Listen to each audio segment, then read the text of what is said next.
Tonight you are exactly where you need to be. You've found your way to a quiet little corner of the night, where the world slows down, the stars begin to whisper, and soft stories drift like moonlight through the dark.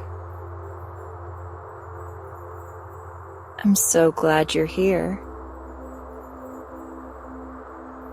Before we begin tonight's story, I just want to gently ask, if you find comfort in these bedtime moments, it would mean the world if you'd take a second to like this video, subscribe, or even share it with someone else who could use a little peace. Your support helps keep this cozy space glowing night after night. Now settle in, let the day melt away, and let's begin.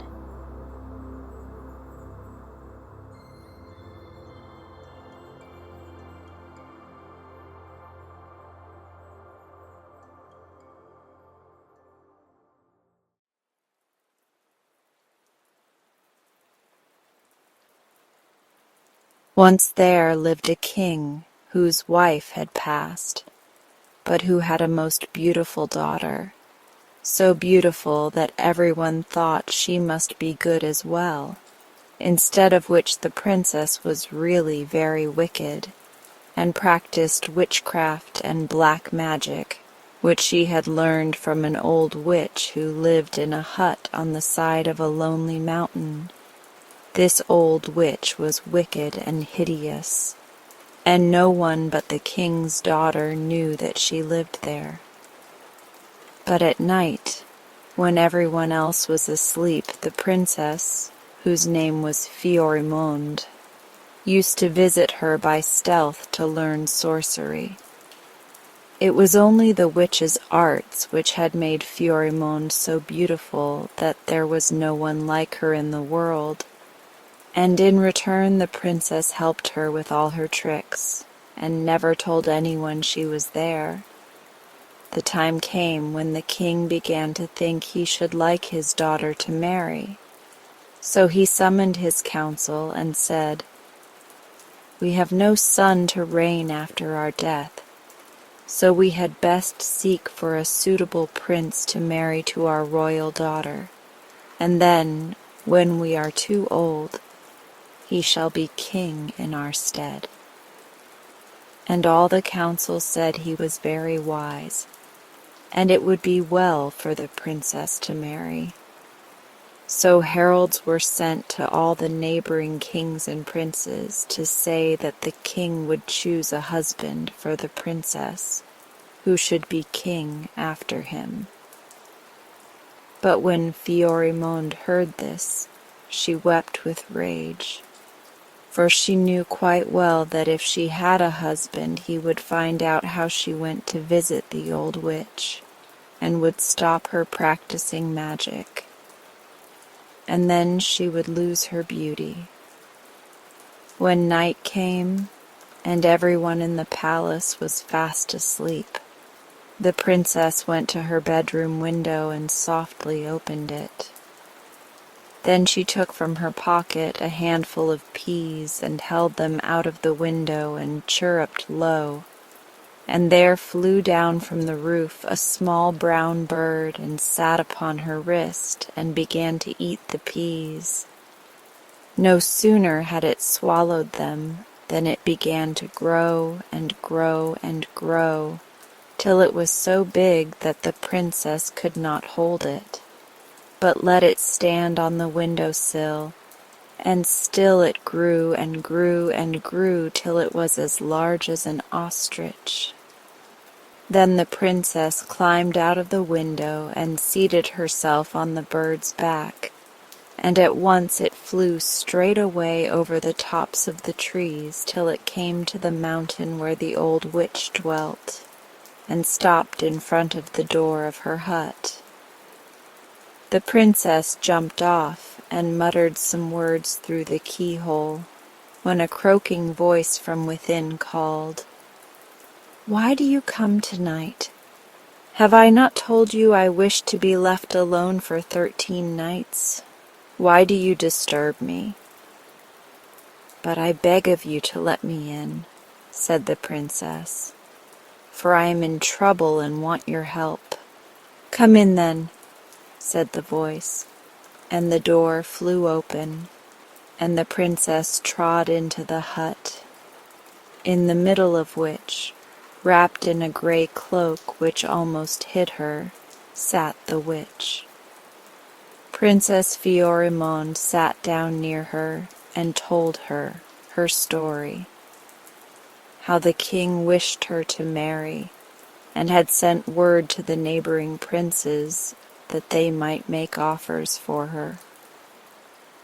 "This is truly bad hearing," croaked the witch, "but we shall beat them yet, and you must deal with each prince as he comes. Would you like them to become dogs, to come at your call, or birds to fly in the air and sing of your beauty? Or will you make them all into beads, the beads of such a necklace as never woman wore before, so that they may rest upon your neck, and you may take them with you always?" "The necklace! The necklace!" cried the princess, clapping her hands with joy. "That will be best of all, to sling them upon a string and wear them around my throat. Little will the courtiers know whence come my new jewels." "But this is a dangerous play," quoth the witch, "for unless you are very careful, you yourself may become a bead and hang upon the string with the others, and there you will remain till someone cuts the string and draws you off." "Nay, never fear," said the princess. "I will be careful. Only tell me what to do, and I will have great princes and kings to adorn me, and all their greatness shall not help them." Then the witch dipped her hand into a black bag which stood on the ground beside her, and drew out a long gold thread. The ends were joined together, but no one could see the joins, and however much you pulled, it would not break. It would easily go over Fiorimonda's head, and the witch slipped it on her neck, saying, "Now mind, while this hangs here you are safe enough. But if once you join your fingers around the string, you too will meet the fate of your lovers, and hang upon it yourself. As for the kings and princes who would marry you, all you have to do is to make them close their fingers around the chain, and at once they will be strung upon it as bright hard beads, and there they shall remain till it is cut and they drop off." "This is really delightful," cried the princess, "and I am already quite impatient for the first to come that I may try." "And now," said the witch, "since you are here and there is yet time, we will have a dance, and I will summon the guests." So saying, she took from a corner a drum and a pair of drumsticks, and going to the door began to beat upon it. It made a terrible rattling. In a moment came flying through the air all sorts of forms. There were little dark elves with long tails, and goblins who chattered and laughed, and other witches who rode on broomsticks. There was one wicked fairy in the form of a large cat with bright green eyes, and another came sliding in like a long shining viper. Then, when all had arrived, the witch stopped drumming, and going to the middle of the hut, stamped on the floor, and a trap door opened in the ground.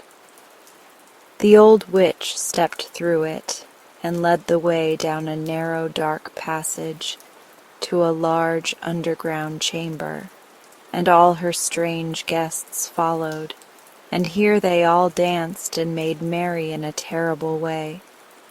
But at first sound of cock-crow all the guests disappeared with a whiff, and the princess hastened up the dark passage again, and out of the hut to where her big bird still waited for her, and mounting its back, she flew home in a trice. Then, when she had stepped in at her bedroom window, she poured into a cup from a small black bottle a few drops of magic water, and gave it to the bird to drink. And as it sipped, it grew smaller and smaller, till at last it had quite regained its natural size, and hopped onto the roof as before. And the princess shut her window, and got into bed, and fell asleep. And no one knew of her strange journey, or where she had been next day. Fiorimond declared to her father the king that she was quite willing to wed any prince he should fix upon as a husband for her, at which he was much pleased, and soon after informed her that a young king was coming from over the sea to be her husband. He was king of a large, rich country, and would take back his bride with him to his home. He was called King Pierrot. Great preparations were made for his arrival, and the princess was decked in her finest array to greet him. And when he came, all the courtiers said, "This is truly a proper husband for our beautiful princess," for he was strong and handsome, with black hair and eyes like sloes. King Pierrot was delighted with Fiorimond's beauty, and was happy as the day is long, and all things went merrily till the evening before the marriage.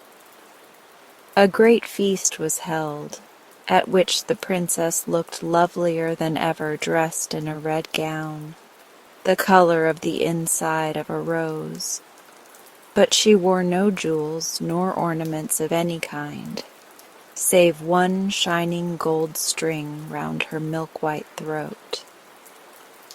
When the feast was done, the princess stepped from her golden chair at her father's side and walked softly into the garden, and stood under an elm tree looking at the shining moon. In a few moments King Pierrot followed her, and stood beside her, looking at her and wondering at her beauty. "Tomorrow, then, my sweet princess, you will be my queen and share all I possess. What gift would you wish me to give you on our wedding day?" "I would have a necklace wrought of the finest gold and jewels to be found, and just the length of this gold cord which I wear around my throat," answered Princess Fiorimond. "Why do you wear that cord?" asked King Pierrot. "It has no jewel nor ornament about it."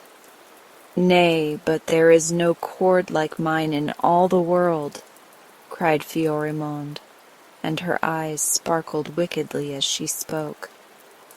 "It is as light as a feather, but stronger than an iron chain. Take it in both hands and try to break it, that you may see how strong it is." And King Pierrot took the cord in both hands to pull it hard, but no sooner were his fingers closed around it than he vanished like a puff of smoke, and on the cord appeared a bright, beautiful bead, so bright and beautiful as was never bead before, clear as crystal but shining with all colors, green, blue, and gold. Princess Fiorimond gazed down at it and laughed aloud. "Aha, my proud lover, are you there?" she cried with glee. "My necklace bids fair to beat all others in the world." And she caressed the bead with the tips of her soft white fingers, but was careful that they did not close round the string. Then she returned into the banqueting hall and spoke to the king. "Pray, sire," said she, "send someone at once to find King Pierrot, for, as he was talking to me a minute ago, he suddenly left me, and I am afraid lest I may have given him offense, or perhaps he is ill." The king desired that the servants should seek for King Pierrot all over the grounds, and seek him they did, but nowhere was he to be found, and the old king looked offended. "Doubtless he will be ready tomorrow in time for the wedding," quoth he, "but we are not best pleased that he should treat us in this way." Princess Fiorimond had a little maid called Yolande. She was a bright-faced girl with merry brown eyes, but she was not beautiful like Fiorimond, and she did not love her mistress, for she was afraid of her and suspected her of her wicked ways. When she undressed her that night, she noticed the gold cord and the one bright bead upon it, and as she combed the princess's hair, she looked over her shoulder into the looking-glass and saw how she laughed, and how fondly she looked at the cord, and caressed the bead again and again with her fingers. "That is a wonderful bead on your Highness's cord," said Yolande, looking at its reflection in the mirror. "Surely it must be a bridal gift from King Pierrot." "And so it is, little Yolande," cried Fiorimond, laughing merrily, "and the best gift he could give me. But I think one bead alone looks ugly and ungainly. Soon I hope I shall have another and another and another, all as beautiful as the first." Then Yolande shook her head and said to herself, "This bodes no good."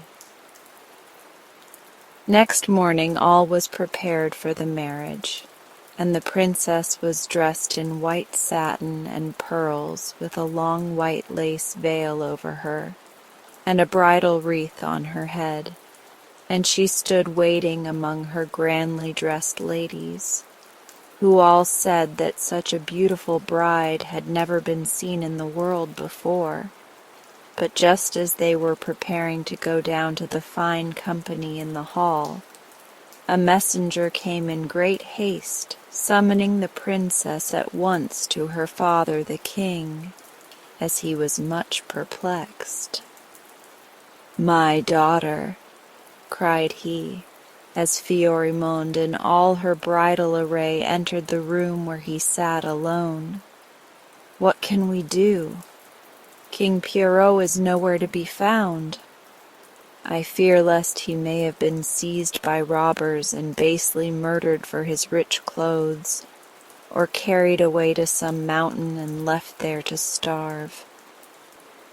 My soldiers are gone far and wide to seek him, and we shall hear of him ere day is done.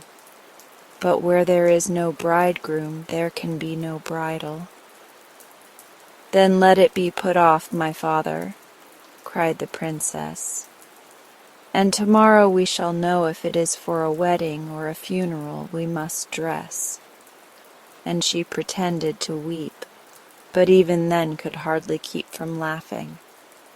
So the wedding guests went away, and the princess laid aside her bridal dress, and all waited anxiously for news of King Pierrot, and no news came.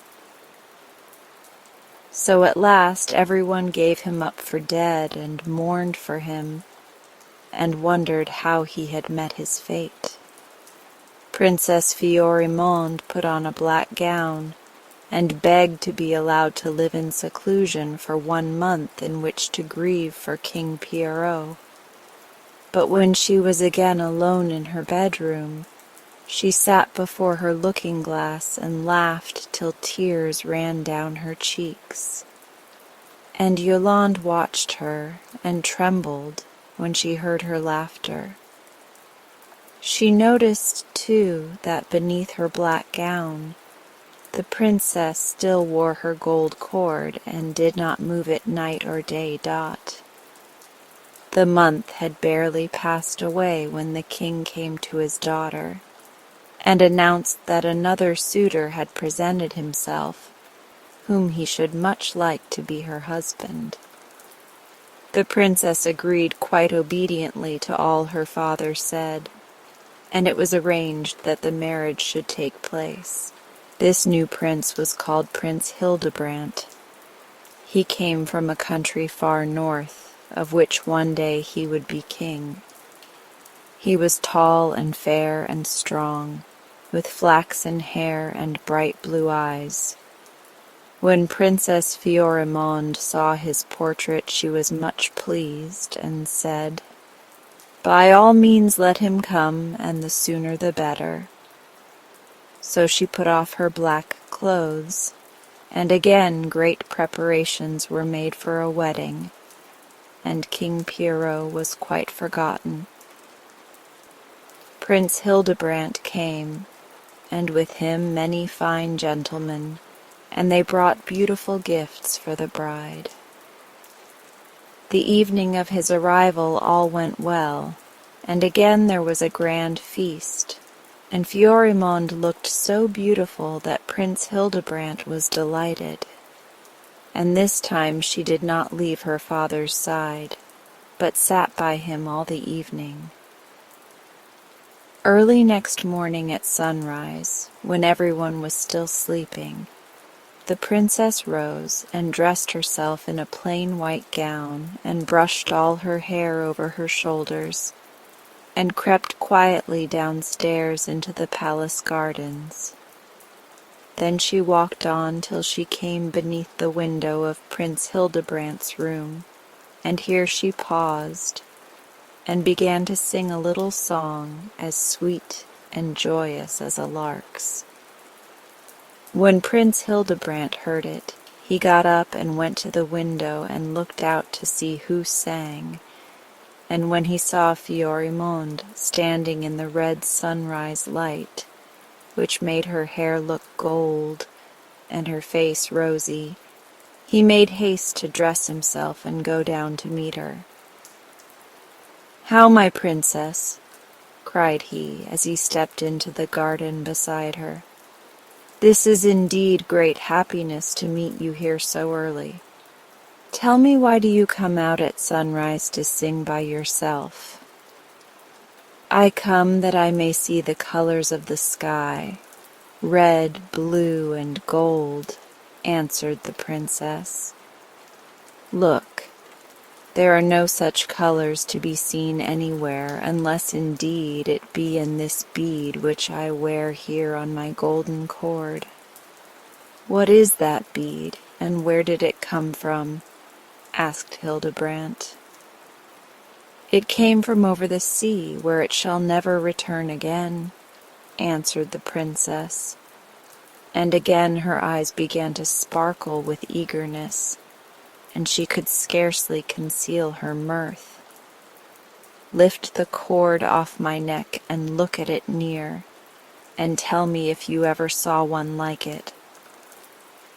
Hildebrandt put out his hands and took hold of the cord, but no sooner were his fingers closed around it than he vanished, and a new bright bead was slung next to the first one on Fiorimond's chain, and this one was even more beautiful than the other. The princess gave a long, low laugh, quite terrible to hear. "Oh, my sweet necklace," cried she, "how beautiful you are growing! I think I love you more than anything in the world besides." Then she went softly back to bed without anyone hearing her, and fell sound asleep, and slept till Yolande came to tell her it was time for her to get up and dress for the wedding. The princess was dressed in gorgeous clothes, and only Yolande noticed that beneath her satin gown she wore the golden cord, but now there were 2 beads upon it instead of 1. Scarcely was she ready when the king burst into her room in a towering rage. "My daughter," cried he, "there is a plot against us. Lay aside your bridal attire and think no more of Prince Hildebrand, for he too has disappeared and is nowhere to be found." At this the princess wept and entreated that Hildebrand should be sought for far and near, but she laughed to herself and said, "Search where you will, yet you shall not find him." And so again a great search was made, and when no trace of the prince was found, all the palace was in an uproar. The princess again put off her bride's dress and clad herself in black, and sat alone and pretended to weep. But Yolande, who watched her, shook her head and said, "More will come and go before the wicked princess has done her worst." A month passed, in which Florimond pretended to mourn for Hildebrand. Then she went to the king and said, "Sire, I pray that you will not let people say that when any bridegroom comes to marry me, as soon as he has seen me he flies rather than be my husband. I beg that suitors may be summoned from far and near, that I may not be left alone unwed." The king agreed, and envoys were sent all the world over to bid any who would come and be the husband of Princess Florimond. And come they did, kings and princes from south and north, east and west, King Adrian, Prince Sigbert, Prince Algar, and many more. But though all went well till the wedding morning, when it was time to go to church, no bridegroom was to be found. The old king was sadly frightened and would fain have given up all hope of finding a husband for the princess. But now she implored him with tears in her eyes not to let her be disgraced in this way. And so suitor after suitor continued to come, and now it was known far and wide that whoever came to ask for the hand of Princess Florimond vanished, and was seen no more of men. The courtiers were afraid and whispered under their breath, "It is not all right, it cannot be." But only Yolande noticed how the beads came upon the golden thread, till it was well nigh covered, yet there always was room for one bead more. So the years passed, and every year Princess Florimond grew lovelier and lovelier, so that no one who saw her could guess how wicked she was.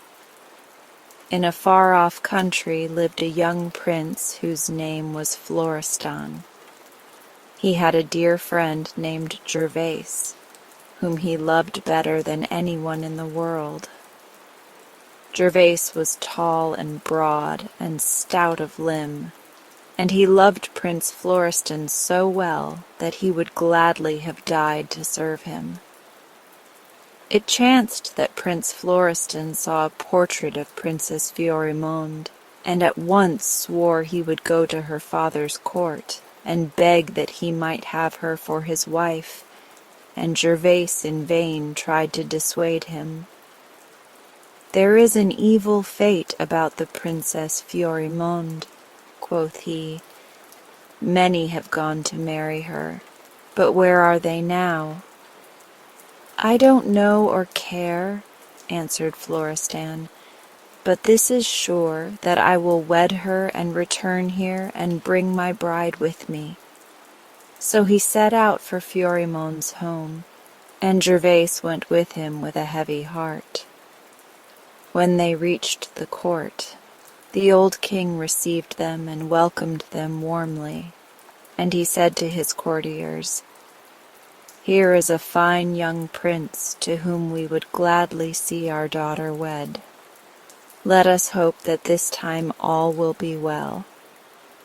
But now Fiorimond had grown so bold that she scarcely tried to conceal her mirth.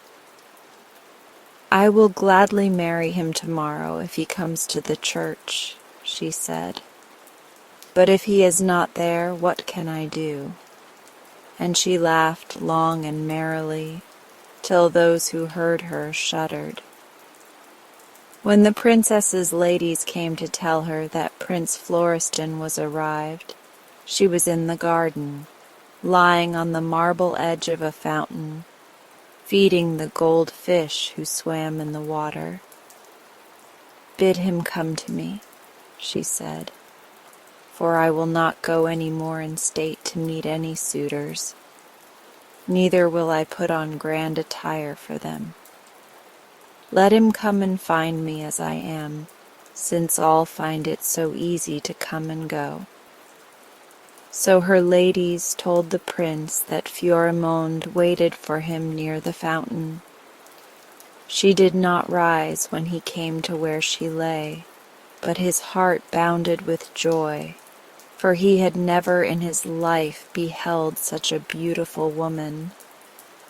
She wore a thin, soft white dress, which clung to her lithe figure. Her beautiful arms and hands were bare, and she dabbled with them in the water and played with the fish. Her great blue eyes were sparkling with mirth, and were so beautiful that no one noticed the wicked look hid in them, and on her neck lay the marvelous many-colored necklace, which was itself a wonder to behold. "You have my best greetings, Prince Florestan," she said, "and you too would be my suitor. Have you thought well of what you would do, since so many princes who have seen me have fled forever rather than marry me?" And as she spoke, she raised her white hand from the water and held it out to the prince, who stooped and kissed it, and scarcely knew how to answer her for bewilderment at her great loveliness. Gervase followed his master at a short distance, but he was ill at ease, and trembled for fear of what should come. "Come, bid your friend leave us," said Fiorimond, looking at Gervase, "and sit beside me and tell me of your home and why you wish to marry me and all pleasant things." Florestan begged that Gervase would leave them for a little, and he walked slowly away, in a very mournful mood. He went on down the walks, not heeding where he was going, till he met Yolande, who stood beneath a tree laden with rosy apples, picking the fruit and throwing it into a basket at her feet. He would have passed her in silence, but she stopped him and said, "Have you come with the new prince? Do you love your master?" "Aye, better than anyone else on the earth," answered Gervase. "Why do you ask?" "And where is he now?" said Yolande, not heeding Gervase's question. "He sits by the fountain with the beautiful princess," said Gervase. "Then I hope you have said good-bye to him well, for be assured you shall never see him again," said Yolande, nodding her head. "Why not? And who are you to talk like this?" asked Gervase. "My name is Yolande," answered she, "and I am Princess Fiorimond's maid. Do you not know that Prince Florestan is the 11th lover who has come to marry her, and one by one they have disappeared, and only I know where they are gone?" "And where are they gone?" cried Gervase. "And why do you not tell the world and prevent good men being lost like this?" "Because I fear my mistress," said Yolande, speaking low and drawing near to him. "She is a sorceress, and she wears the brave kings and princes who come to woo her, strung upon a cord round her neck. Each one forms the bead of a necklace which she wears, both day and night. I have watched that necklace growing. First it was only an empty gold thread. Then came King Pierrot, and when he disappeared, the first bead appeared upon it. Then came Hildebrandt, and 2 beads were on the string instead of 1. Then followed Adrian, Sigbert and Algar and Senrid and Pharamond and Baldwin and Leofric and Raoul, and all are gone, and 10 beads hang upon the string, and tonight there will be 11, and the 11th will be your Prince Florestan. If this be so, cried Gervais, I will never rest till I have plunged my sword into Fiorimond's heart. But Yolande shook her head. She is a sorceress, she said, and it might be hard to kill her. Besides, that might not break the spell and bring back the princes to life. I wish I could show you the necklace, and you might count the beads and see if I do not speak truth. But it is always about her neck both night and day, so it is impossible. Take me to her room tonight when she is asleep and let me see it there, said Gervais. Very well, we will try, said Yolande, but you must be very still and make no noise, for if she wakes, remember it will be worse for us both. When night came and all in the palace were fast asleep, Gervais and Yolande met in the great hall, and Yolande told him that the princess slumbered soundly.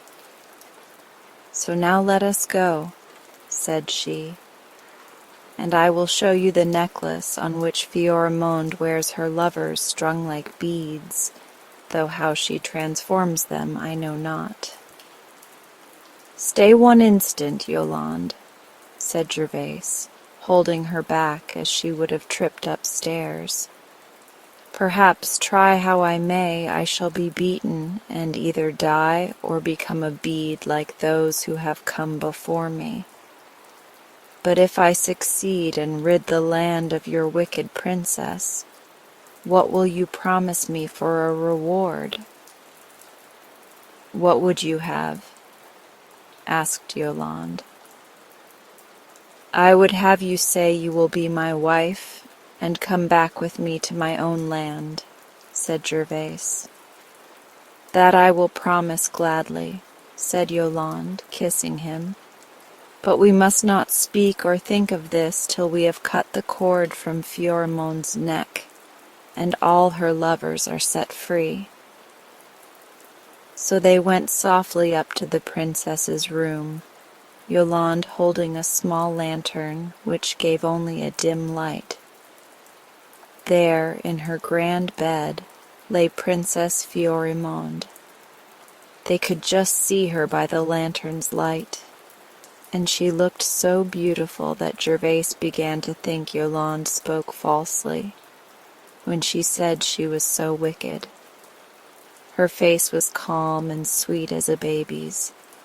Her hair fell in ruddy waves on the pillow. Her rosy lips smiled, and little dimples showed in her cheeks. Her white, soft hands were folded amidst the scented lace and linen of which the bed was made. Gervais almost forgot to look at the glittering beads hung round her throat, in wondering at her loveliness, but Yolande pulled him by the arm. Do not look at her, she whispered softly, since her beauty has cost dear already. Look rather at what remains of those who thought her as fair as you do now. See here, and she pointed with her finger to each bead in turn. This was Pierrot, and this Hildebrandt, and these are Adrian, and Sigbert, and Algar, and Senrid, and that is Pharamond. and that Raoul, and last of all here is your own master, Prince Florestan. Seek him now where you will, and you will not find him, and you shall never see him again till the cord is cut and the charm broken." "Of what is the cord made?" whispered Gervase. "It is of the finest gold," she answered. "Nay, do not you touch her lest she wake. I will show it to you." And Yolande put down the lantern and softly put out her hands to slip the beads aside. But as she did so, her fingers closed around the golden string, and directly she was gone. Another bead was added to the necklace, and Gervase was alone with the sleeping princess. He gazed about him in sore amazement and fear. He dared not call lest Florimond should wake. "Yolande," he whispered as loud as he dared. "Yolande, where are you?" But no, Yolande answered, "Dot." Then he bent down over the princess and gazed at the necklace. Another bead was strung upon it next to the one to which Yolande had pointed as Prince Florestan. Again he counted them. 11 before, now there are 12. O hateful princess, I know now where go the brave kings and princes who came to woo you, and where too is my Yolande. And as he looked at the last bead, tears filled his eyes. It was brighter and clearer than the others, and of a warm red hue, like the red dress Yolande had worn. The princess turned and laughed in her sleep, and at the sound of her laughter, Gervase was filled with horror and loathing. He crept shuddering from the room, and all night long sat up alone, plotting how he might defeat Florimond and set Florestan and Yolande free. Next morning, when Florimond dressed, she looked at her necklace and counted its beads. But she was much perplexed, for a new bead was added to the string. "Who can have come and grasped my chain unknown to me?" she said to herself, and she sat and pondered for a long time. At last she broke into weird laughter. "At any rate, whoever it was is fitly punished," quoth she. "My brave necklace, you can take care of yourself, and if anyone tries to steal you, they will get their reward and add to my glory. In truth, I may sleep in peace and fear nothing." The day passed away, and no one missed Yolande. Toward sunset, the rain began to pour in torrents, and there was such a terrible thunderstorm that everyone was frightened. The thunder roared, the lightning gleamed flash after flash. Every moment it grew fiercer and fiercer. The sky was so dark that, save for the lightning's light, nothing could be seen. But Princess Florimond loved the thunder and lightning. She sat in a room high up in one of the towers, clad in a black velvet dress, and she watched the lightning from the window and laughed at each peal of thunder. In the midst of the storm, a stranger wrapped in a cloak rode to the palace door, and the ladies ran to tell the princess that a new prince had come to be her suitor. "And he will not tell his name," said they, "but says he hears that all are bidden to ask for the hand of Princess Florimond, and he too would try his good fortune." "Let him come at once," cried the princess. "Be he prince or knave, what care I? If princes all fly from me, it may be better to marry a peasant." So they led the newcomer up to the room where Florimond sat. He was wrapped in a thick cloak, but he flung it aside as he came in, and showed how rich was his silken clothing underneath, and so well was he disguised that Florimond never saw that it was Gervais, but looked at him and thought she had never seen him before. "You are most welcome, stranger prince, who has come through such lightning and thunder to find me," said she. "Is it true, then, that you wish to be my suitor? What have you heard of me?" "It is quite true, princess," said Gervais, "and I have heard that you are the most beautiful woman in the world."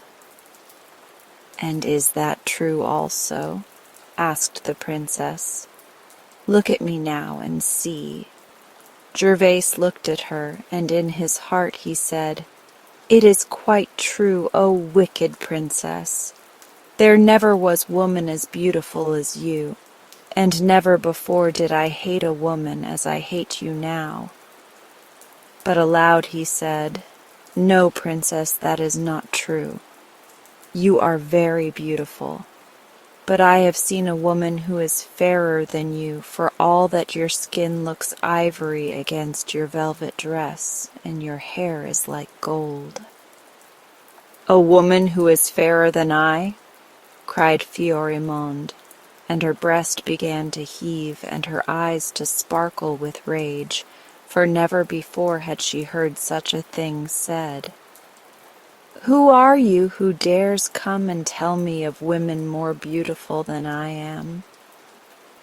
"I am a suitor who asks to be your husband, princess," answered Gervais. "But still I say I have seen a woman who is fairer than you." "Who is she? Where is she?" cried Florimond, who could scarcely contain her anger. "Bring her here at once, that I may see if you speak the truth." "What will you give me to bring her to you?" said Gervais. "Give me that necklace you wear on your neck, and then I will summon her in an instant." But Florimond shook her head. "You have asked," said she, "for the only thing from which I cannot part."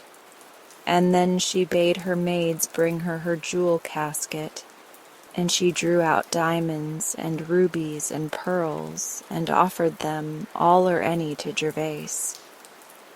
The lightning shone on them and made them shine and flash, but he shook his head.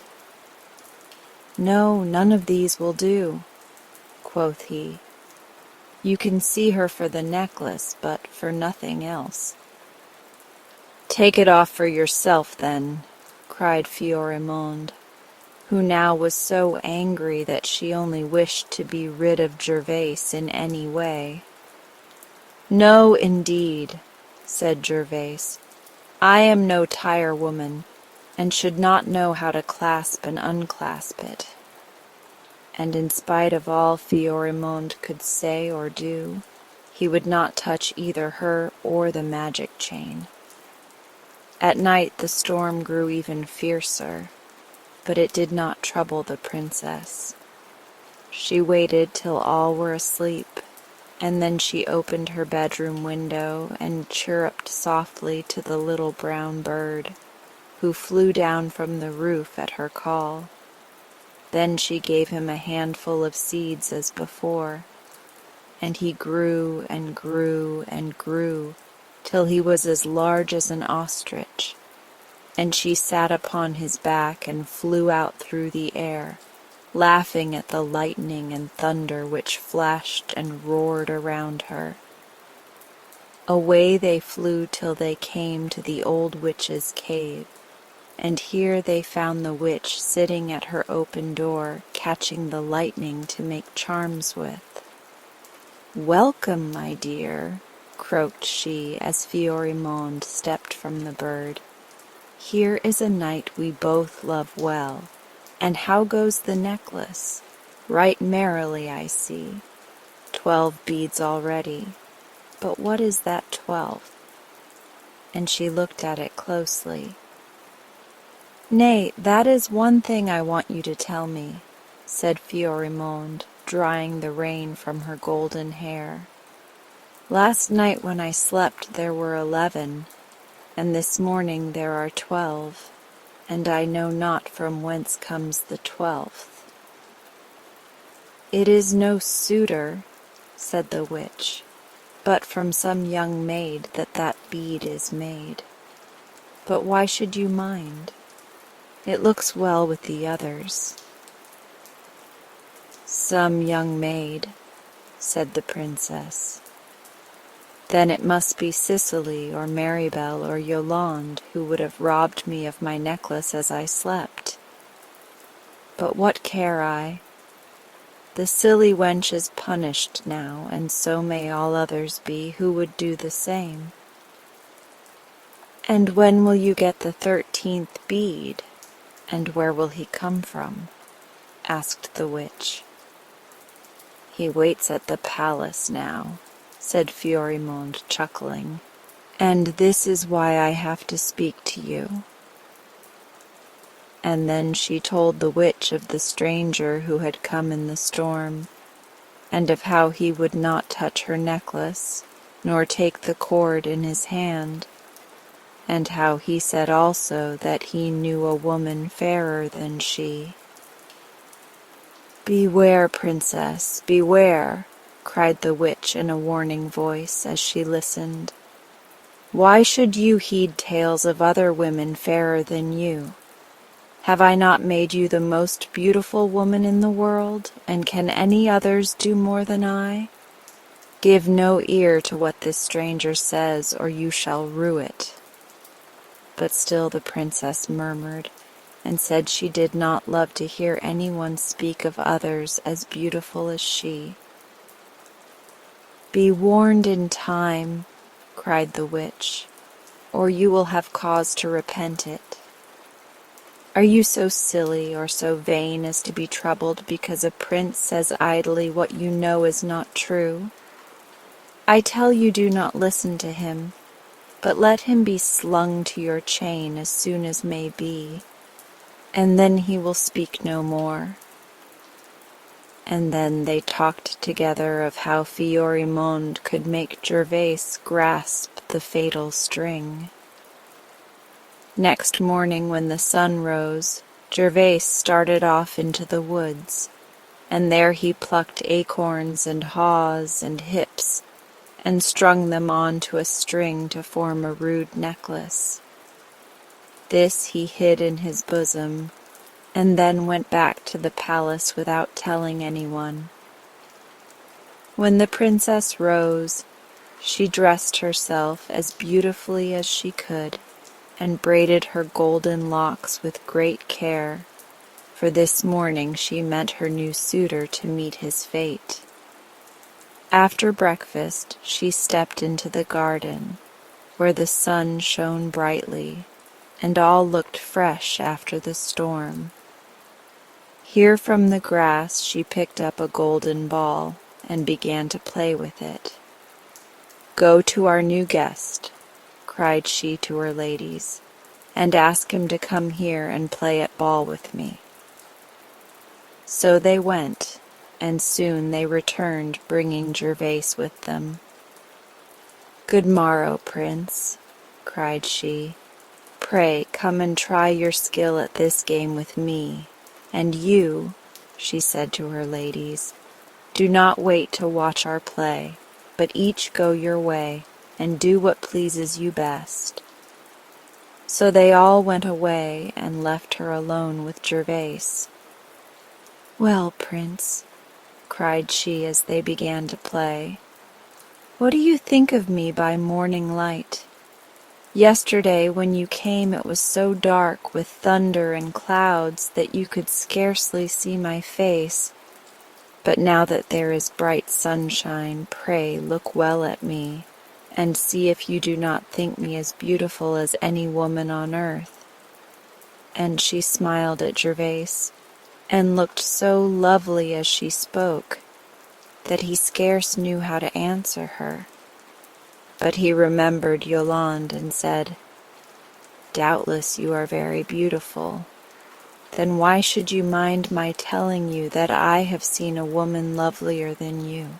At this the princess again began to be angry, but she thought of the witch's words and said, "Then, if you think there is a woman fairer than I, look at my beads, and now that you see their colors in the sun, say if you ever saw such jewels before." "It is true I have never seen beads like yours, but I have a necklace here which pleases me better." And from his pocket he drew the haws and acorns, which he had strung together. "What is that necklace, and where did you get it? Show it to me," cried Florimond, but Gervais held it out of her reach and said, "I like my necklace better than yours, princess, and believe me, there is no necklace like mine in all the world." "Why, is it a fairy necklace? What does it do? Pray give it to me," cried Florimond, trembling with anger and curiosity, for she thought, "Perhaps it has power to make the wearer beautiful. Perhaps it was worn by the woman whom he thought more beautiful than I, and that is why she looked so fair. Come, I will make a fair exchange," said Gervais. "Give me your necklace and you shall have mine, and when it is round your throat I will truthfully say that you are the fairest woman in the world. But first I must have your necklace." "Take it then," cried the princess, who in her rage and eagerness forgot all else, and she seized the string of beads to lift it from her neck, but no sooner had she taken it in her hands than they fell with a rattle to the earth, and Florimond herself was nowhere to be seen. Gervais bent down over the necklace as it lay upon the grass, and with a smile counted 13 beads. And he knew that the 13th was the wicked princess, who had herself met the evil fate she had prepared for so many others. "Oh, clever princess!" cried he, laughing aloud. "You are not so very clever, I think, to be so easily outwitted." Then he picked up the necklace on the point of the sword and carried it, slung thereon, into the council chamber, where sat the king surrounded by statesmen and courtiers busy with state affairs. "Pray, king," said Gervais, "send someone to seek for Princess Florimond. A moment ago she played with me at ball in the garden, and now she is nowhere to be seen." The king desired that servants should seek her royal highness, but they came back saying she was not to be found. "Then let me see if I cannot bring her to you. But first, let those who have been longer lost than she come and tell their own tale."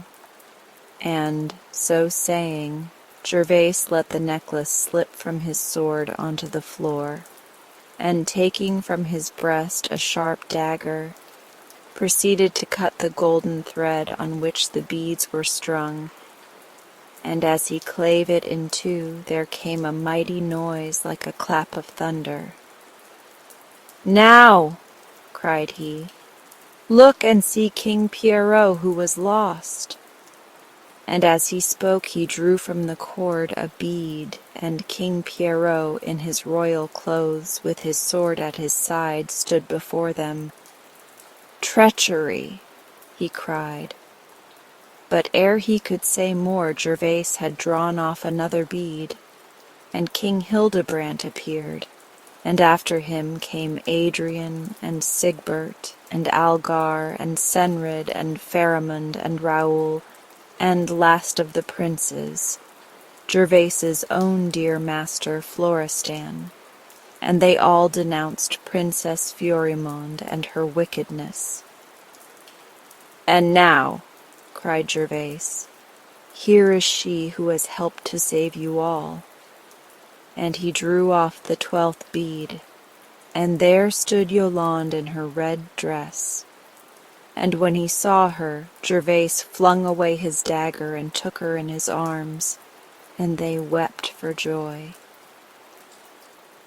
The king and all the courtiers sat pale and trembling, unable to speak for fear and shame.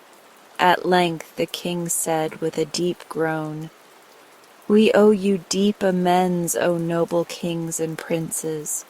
What punishment do you wish us to prepare for our most guilty daughter?" But here Gervais stopped him and said, "Give her no other punishment than what she has chosen for herself. See, here she is, the 13th bead upon the string. Let no one dare to draw it off, but let this string be hung up where all people can see it and see the one bead, and know the wicked princess is punished for her sorcery, so it will be a warning to others who would do like her." So they lifted the golden thread with great care and hung it up outside the town hall, and there the one bead glittered and gleamed in the sunlight, and all who saw it knew that it was the wicked Princess Florimond who had justly met her fate. Then all the kings and princes thanked Gervais and Yolande, and loaded them with presents, and each went to his own land. And Gervais married Yolande, and they went back with Prince Florestan to their home, and all lived happily to the end of their lives.